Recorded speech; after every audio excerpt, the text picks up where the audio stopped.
Muy buenos días, bienvenidos al primer repaso a la actualidad del día aquí en Negocios Televisión. Arranca en la mañana del miércoles 27 de septiembre, en una jornada en la que, por supuesto, los mercados están pendientes de las dudas que se ciernen en torno a la salud de la economía de Estados Unidos y también, por supuesto, con la mirada puesta en el mercado de divisas y lo que puede ser la intervención de Tokio y de Pekín sobre ese yen, sobre ese yuan, que centra en la actualidad de los mercados y, por supuesto, con permiso de la política en España, donde en apenas 2 horas va a comenzar esa segunda jornada de la sesión de investidura de Alberto Núñez Feijóo. Con todo esto, por supuesto, el protagonismo a esta hora nos hace mirar a Asia y en concreto a China, que ha puesto bajo control policial al fundador de Evergrande, ese gigante promotor inmobiliario en el punto de mira y que esta semana ha vuelto a sufrir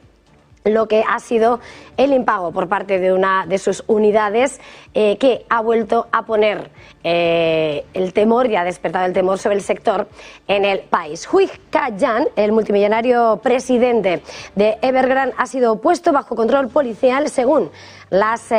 fuentes citadas por Bloomberg esta mañana. Hui habría sido detenido por la policía china a principios de mes y está siendo interrogado, monitorizado en un lugar designado según esas fuentes que cita, como decimos, la agencia estadounidense. No se trata de un arresto formal, pero el promotor de 64 años se encuentra en un lugar vigilado que no puede abandonar y no le está permitido reunirse ni comunicarse con otras personas sin autorización. No han trascendido los motivos de ese arresto y, eso sí, en el punto de mira sigue estando esa expectación sobre lo que es el devenir del gigante promotor inmobiliario de Evergrande, cuyo pasivo supera esos 300.000 millones de dólares.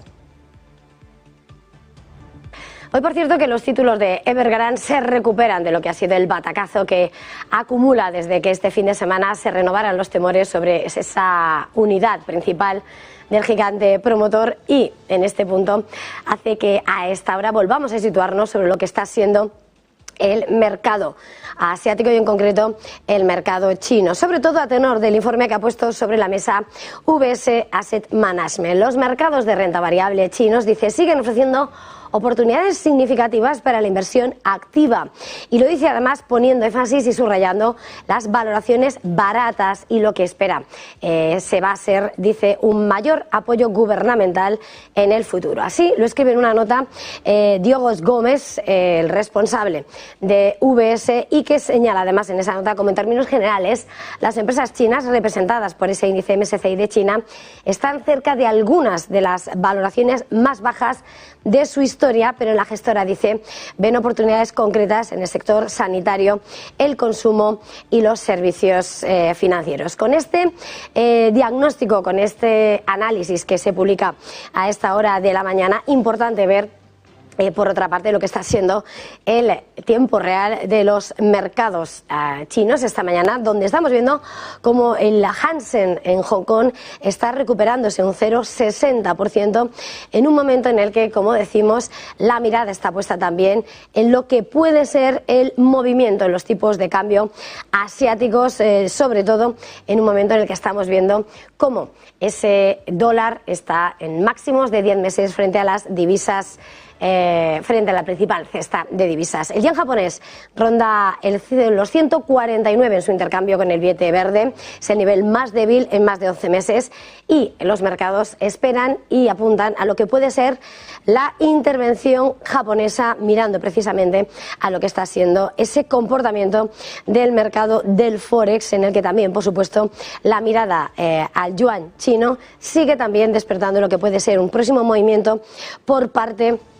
de lo que pueden ser las autoridades de Pekín, aunque en este caso hemos visto cómo el yuan ha subido, recibiendo el apoyo de los datos que muestran que las ganancias industriales de China se han recuperado bruscamente en agosto. Un resultado sobre esos beneficios industriales que sí han fortalecido esta mañana a esa moneda, a ese yuan frente al dólar, cuando no deja de estar en escrutinio lo que es ese balance, ese comportamiento de la economía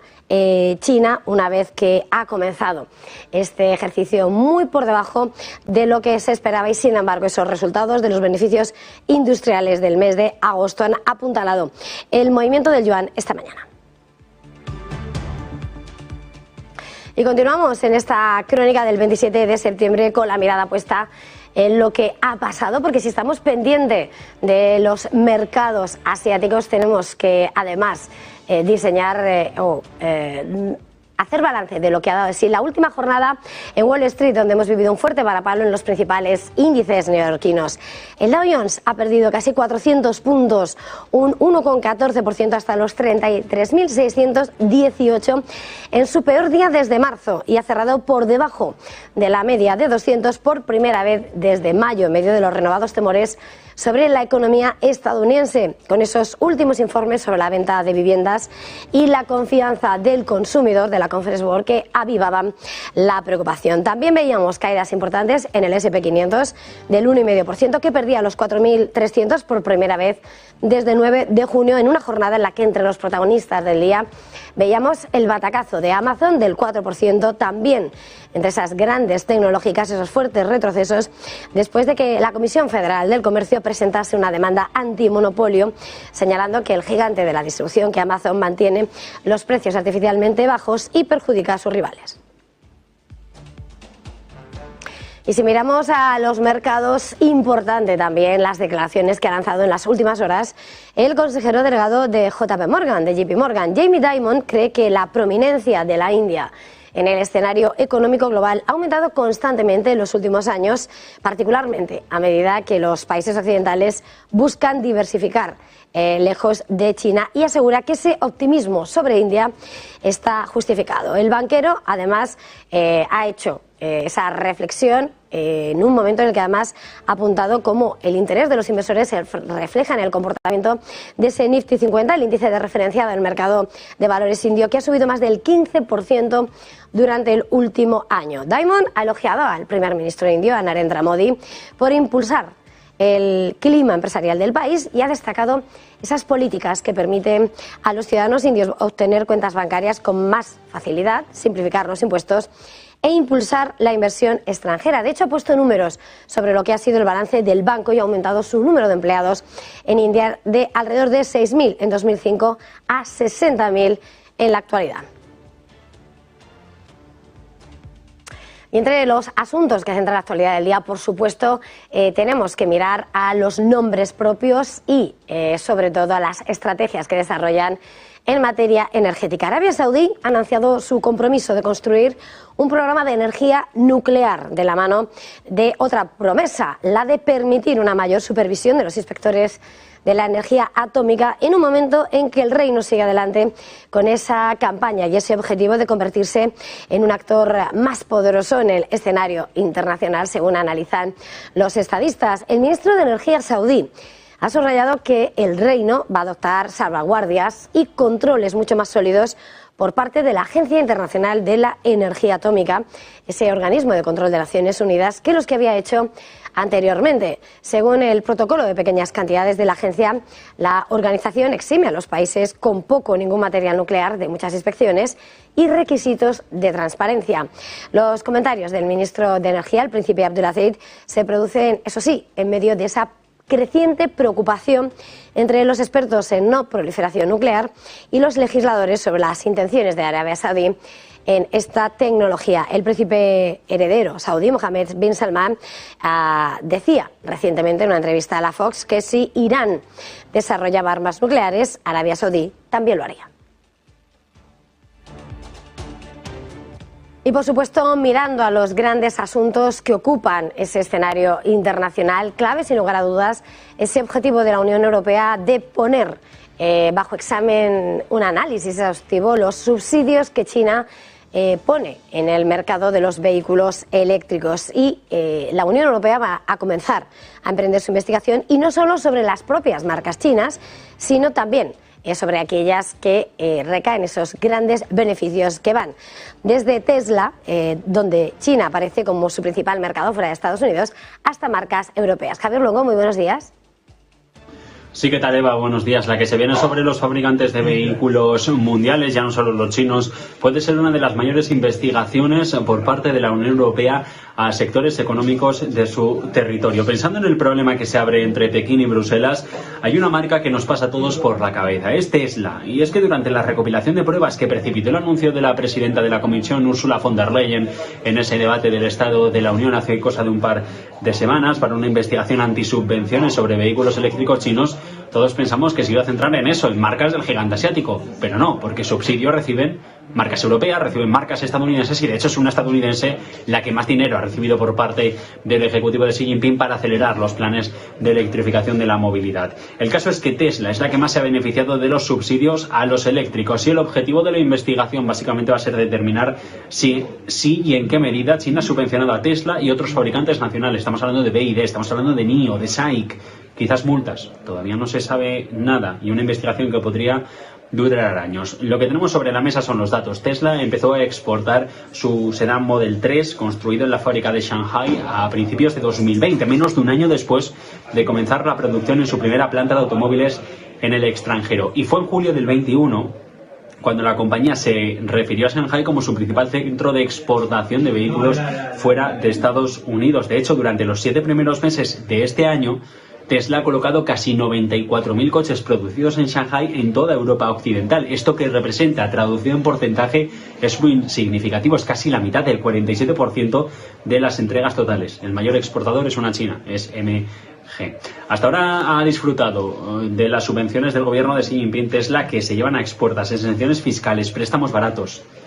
y han hecho de China el mercado más importante para Tesla fuera de Estados Unidos. Tiene un acuerdo con el gobierno local de Shanghai para los derechos de uso de la tierra de su gigafactoría y a través de una subsidiaria en el territorio ha recibido Tesla subvenciones chinas por casi valor de 82 millones de dólares. Y esto cuando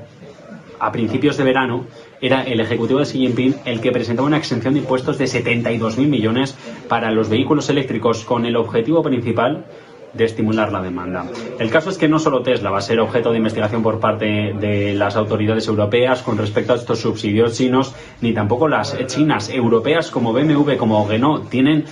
empresas conjuntas, joint ventures, con varias compañías asiáticas y también se van a ver afectadas por la investigación. Y si el resultado del conflicto es que los europeos tengan más difícil vender en China, los más afectados van a ser Mercedes, van a ser Porsche. Pueden vender allí los modelos más caros, vehículos de lujo, y la gente se los compra. De hecho, las fuentes de ingresos chinas representan más del 25% de los ingresos netos subyacentes de los automóviles alemanes, de las automovilísticas alemanas. Es decir, el 25% de lo que ingresan por ventas todo el automovilístico alemán, el más importante de Europa, viene directamente de China. No sabemos cuál será el resultado de la investigación, eso sí, Eva, pero ojo, porque en investigaciones recientes sobre otros sectores, bicicletas eléctricas, cables de fibra óptica, la Unión descubrió márgenes de subvención que oscilaban entre el 4 y el 17%. Gracias, Javier. Y nosotros, por supuesto, continuamos con los temas que siguen nutriendo la crónica de la mañana y que, sin lugar a dudas, se alimenta con algunos de los grandes asuntos que hacen mirar al actual presidente y al expresidente de Estados Unidos. Protagonista en las últimas horas ha sido la decisión de un juzgado de Nueva York que ha declarado a Donald Trump y a su emporio familiar como responsables de fraudes continuados en la demanda civil que han recibido, como decimos, en Nueva York, la demanda civil de la fiscal general de Estado, Letitia James, que acusaba